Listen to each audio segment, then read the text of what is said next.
गरीब का जनता कोई नहीं सुनता है। चाहे कोई भी यहाँ हमारे मोदी जी थे ना, मोदी जी भी बोल रहा है मैं भी चाय बेचता था। लेकिन चाय बेचने के बाद उसको पता है चाय वाला कैसे दिन निकालता है, वो बच्चों को कैसे पढ़ाएगा, वो एजुकेशन कैसे करवाएगा। अगर वो ऐसा होता उसी स्कीम के तहत गरीबों की तरफ ध्यान देता, न कि हाई फाई वालों को। 10 साल के बाद इलेक्शन होने जा रहे हैं, 10 साल में, और हमारा जो विकास का टाइम था वो भी खत्म हो चुका। हम थक गए, अब 64 है मेरी एज भी, थक गए बोल बोल के सबको। जब 370 था तब भी मैं वैसा ही हूँ, ये जितने लोग हैं वैसे ही हैं, कोई फर्क नहीं, कोई सींग नहीं चढ़े, किसी को टूटा तभी वही सींग है। यूथ को ये समझना जरूरी है। सबसे बड़ी बात है रोजगार के बगैर आने वाला कोई सिस्टम नहीं है किसी को भी। हमें तो नाउम्मीदी है। जब भी शेख अब्दुल्ला साहब थे तो तब से भी पुछाल वही रहा, 0 में, तो अब भी 0 में है। अंबानी ने, मेरी बात सुनो, 25% एट ए टाइम उसने जियो का पैसा बढ़ाया। भाई गरीब जनता को कंपलसरी मोबाइल रखना है। भाई मेरे पास 5 फैमिली, 5 मोबाइल चाहिए, मेरे को 1500 रुपये एक्स्ट्रा देना पड़ रहा है, मैं कहाँ से दूंगा। तो दोस्तों चलते चलते किश्तवाड़ डिस्ट्रिक्ट में अभी मौजूद हैं हम, यहाँ के लोगों से बात करेंगे और इनके मसाइल जानेंगे।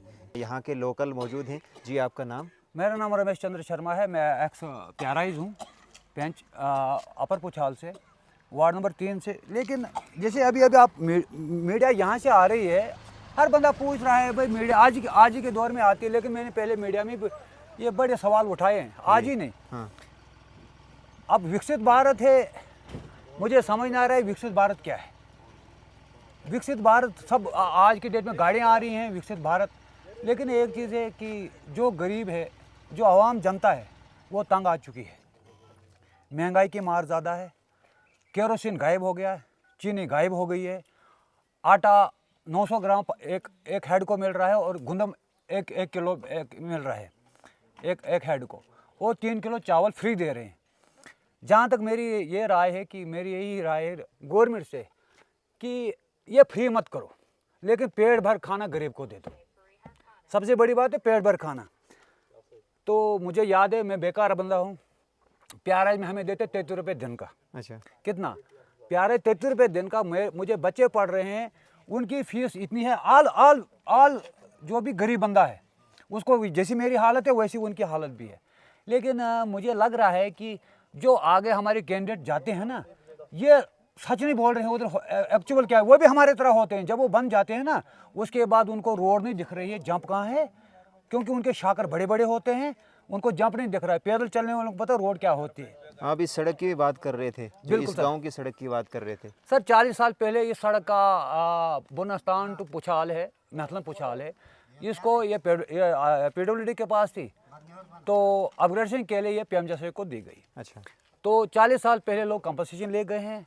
लेकिन क्या होता है कि अभी तक वो रोड जो अपग्रेडेशन के लिए दी थी, उसमें क्या हुआ कि जहाँ 22 फुट रास्ता था या 32 फुट रास्ता था, वहाँ घटकर 15-16 फुट हो गई। और ड्रेनेज सिस्टम आपने खुद देखा, इस रोड से भी चलोगे आप खुद देखो रोडों की हालत क्या है, कि आप अपनी छोटी गाड़ी भी क्रॉस नहीं कर सकते हो जी, क्योंकि इसका वारस कोई नहीं है। हाँ। तो मेरी यही रिक्वेस्ट रहेगी आपके माध्यम से कि गवर्नमेंट तक ये पहुँचाए कि गैस 450 से 12 तक पहुँच गया। बिजली बिल 108 रुपये से जी 108 रुपये से 1050 पहुँच गया। एक गरीब बंदा कहाँ से करेगा। तो अभी आप किस तरीके से आगे देख रहे हैं? पीछे सुनील शर्मा थे, एक्स MLA भी सुनील शर्मा रहे हैं, अब आगे किस तरीके से लोग वोट दे रहे हैं? लोग कह रहे हैं कि उनके टाइम में भी काम नहीं हुआ है।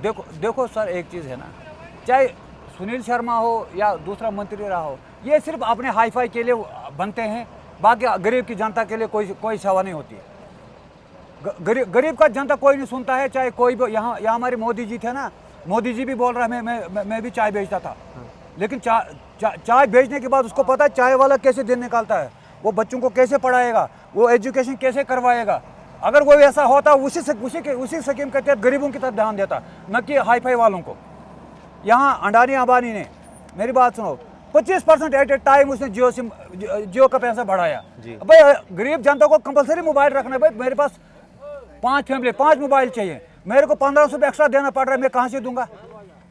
मैं गरीब हूँ, मगर मोबाइल कंपलसरी रखा है, तब तक आपका काम ही नहीं होगा कहीं।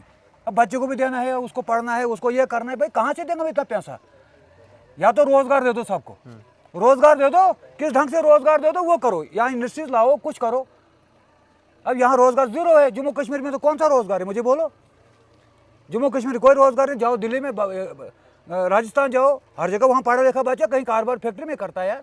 यहाँ पढ़े लिखे इंजीनियर करके बच्चे हैं। तो 2019 से पहले और 2019 के बाद आप कुछ अपने इलाके में कुछ फ़र्क देख रहे हैं या क्या था? सर जब 370 था तब भी मैं वैसा ही हूँ। ये जितने लोग हैं वैसे ही हैं, कोई फर्क नहीं। कोई सींग नहीं चढ़े किसी को, टूटा तभी वही सींग है, कोई फर्क नहीं है। कोई फर्क नहीं हुआ है। पहले भी नौकरी नहीं थी और वह आज भी आज तो आने वाले दौर में इतनी बेरोजगारी बढ़ रही है, रिकॉर्ड खत्म है।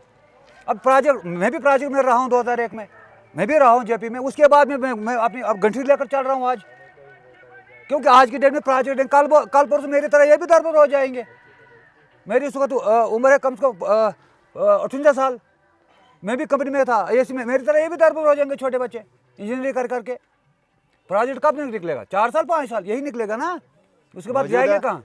जो इस वक्त प्रेजेंट सिचुएशन है, इसको देखते हुए जम्मू कश्मीर में जो यूथ है, नौजवान है, जो उनका फ्यूचर आप किस तरीके से देखते हैं? देखो मेरी बात, चाहे कोई भी पार्टी है, देखो मेरी बात सुनो, यूथ को यह समझना जरूरी है। सबसे बड़ी बात है रोजगार। रोजगार के बगैर आने वाला कोई सिस्टम नहीं है किसी को भी।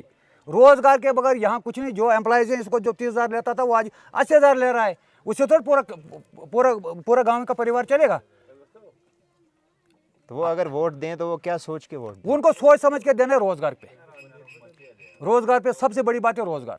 जो भी माँ बाप अपनी ज़मीन बेचकर लोन निकाल कर बच्चे को पढ़ाता है, 15-20 साल पढ़ाता है, उसके बाद वो उसको बोलेगा मूंगफली बेच या लोन कर। भाई लोन करेगा, लेगा कौन? उसके लिए तो पैसा होना चाहिए। गाँव में दुकान खोलेगा तो पैसा होना चाहिए खरीदने के लिए लोगों को भी। लोन निकालेगा, बाद में वो जाएगा कहाँ? लोन निकालना आसान है, बट देने की बारी आएगी, गवर्नमेंट का पैसा वापस तो करना है, कुछ न कुछ और बेचना पड़ेगा। तो कारोबार का क्या हाल है यहाँ पे? कारोबार यहाँ जीरो है। कारोबार यहाँ मार्केट बिल्कुल जीरो चल रही है। क्या वजह हुई? यही है कि बेरोजगारी है। बेरोजगारी से ही अगर किसी को भी अपग्रेड करना है, किसी चीज़ को ऊपर चढ़ना है, विकसित भारत बनाना है, उसके लिए रोजगार कंपलसरी है, ताकि बड़े साधन बन जाते हैं।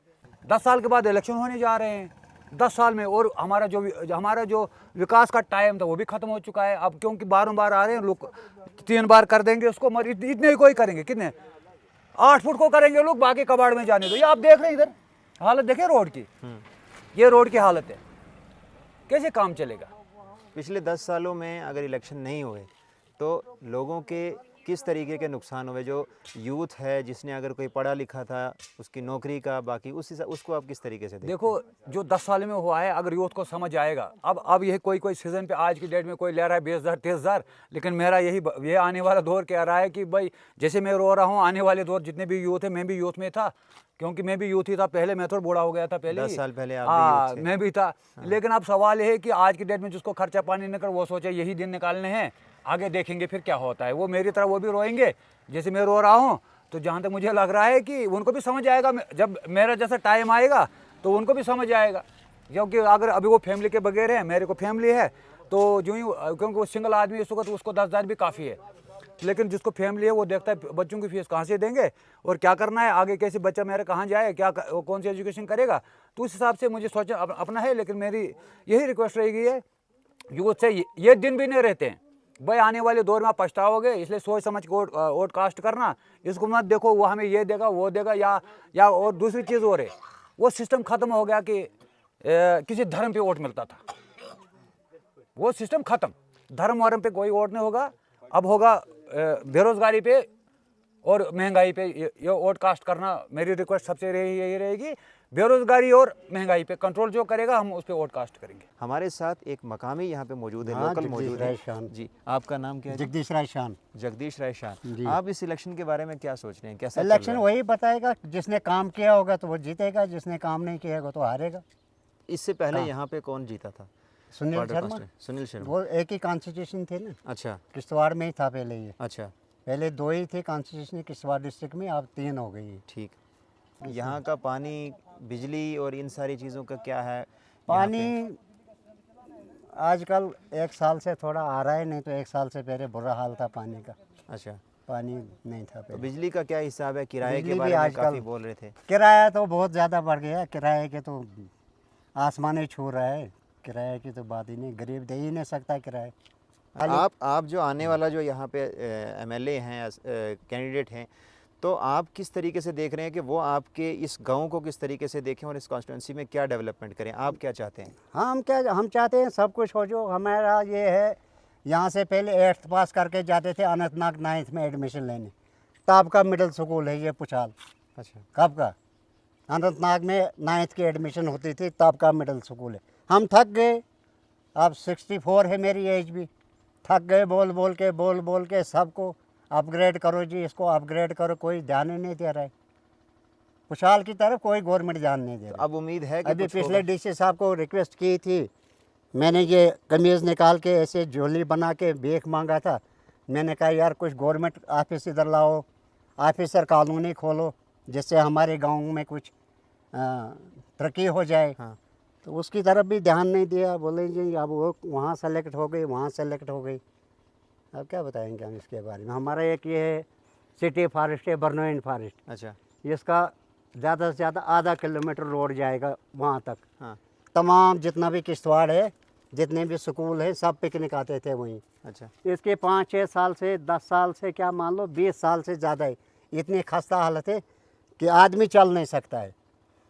RNDB को बोलते हैं हमारे पास रोड नहीं, फॉरेस्ट वाले बोलते हैं हमारे पास रोड नहीं। सबको बताया कि भाई दे दो यार इसको, कहीं MP फंड से बनाओ, किसी फंड से बनाओ। बस यस करते हैं सारे, तो मगर काम शाम कुछ नहीं होता है। तो पहले अगर असेंबली के पास पावर होती थी और सारी चीज़ें होती थी, तब अगर नहीं हुआ, तो क्या आज आपको लग रहा है कि यूनियन टेरिटरी में होके आपको कुछ उम्मीद है कि आने वाले टाइम पे कुछ हो सकता है इस कॉन्स्टिट्यूंसी का? हमें तो नाउम्मीदी है। जब भी शेख अब्दुल्ला साहब थे तो तब से भी पुछाल वही रहा, 0 में, तो अब भी 0 में ही है। अब देखते हैं नया मंत्री साहब अगर जीत गया तो कुछ उम्मीद है। तो बहुत बहुत शुक्रिया आपका। बहुत बहुत ओके जी, शुक्रिया। Thank you.